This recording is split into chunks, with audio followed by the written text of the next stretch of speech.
In the world of con artists, few names are as legendary as Victor Lustig. He wasn't just a common swindler, he was a genius of deception, a man who could make people gladly hand over their money, believing they were making the deal of a lifetime. But in 1925, he pulled off what is considered one of the boldest scams in history. He sold the Eiffel Tower not once, but twice. How did he manage to deceive some of the smartest businessmen in Paris? Let's dive into the incredible story of the man who made history with the greatest con of all time. It was 1925 in Paris, and rumors about the possible demolition of the Eiffel Tower were circulating. Originally built for the 1889 World's Fair, the tower had not been intended to be a permanent structure. Many Parisians considered it an eyesore, and maintaining it was becoming expensive. To most people, this was just gossip. But to Victor Lustig, it was an opportunity. With the charm of a high-ranking official and the mind of a master strategist, he developed a daring plan. He would sell the Eiffel Tower to the highest bidder. Lustig forged official-looking documents and posed as a French government official. He invited 5 of the top steel company owners in Paris to an exclusive, highly confidential meeting at a luxury hotel. In a serious tone, he told them, "Gentlemen, the French government has decided to dismantle the Eiffel Tower due to high maintenance costs. However, this is a highly sensitive matter, and we must handle it discreetly. The steel from the tower will be sold to a private contractor." The businessmen were stunned. The chance to buy the iron from the Eiffel Tower was an opportunity of a lifetime. Among the 5 steel tycoons, André Poisson was the most eager. He was relatively new to the industry and desperate to make a name for himself. However, Poisson was also cautious. Sensing his hesitation, Lustig arranged a private meeting and leaned in close. "Mr. Poisson, as a government official, my salary is modest, I'm sure you understand." Poisson immediately understood.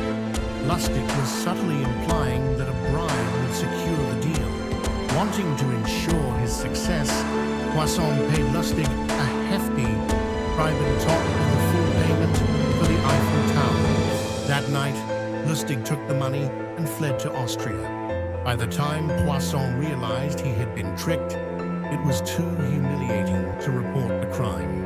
After all, if he went to the police, he would have to admit that he tried to bribe a government official for an illegal contract. So, the world never heard about Lustig's incredible scam.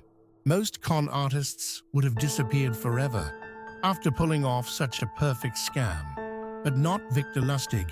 A few months later, he returned to Paris and repeated the exact same scheme with another group of steel tycoons. This time, however, one of his victims became suspicious and went to the police.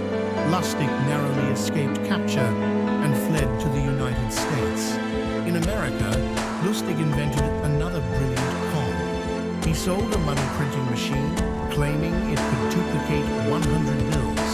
At first, the machine did print real money, but only because Lustig had secretly loaded it with 2 genuine $100 bills. After that, it only produced blank paper.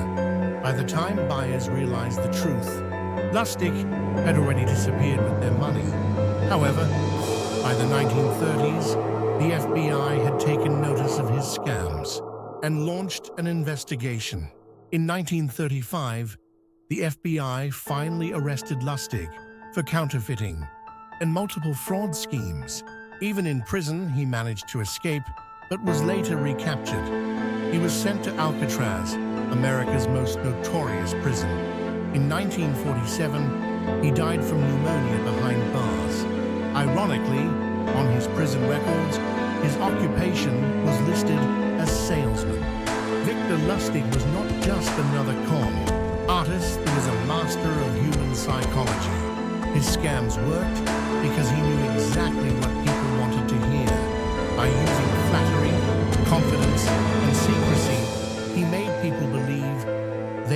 lucky ones, getting in on an exclusive deal before anyone else. His Eiffel Tower scam remains one of the greatest cons in history, a perfect example of how greed, ambition, and secrecy can make even the smartest people fall for a brilliant lie. Even today, his story serves as a warning.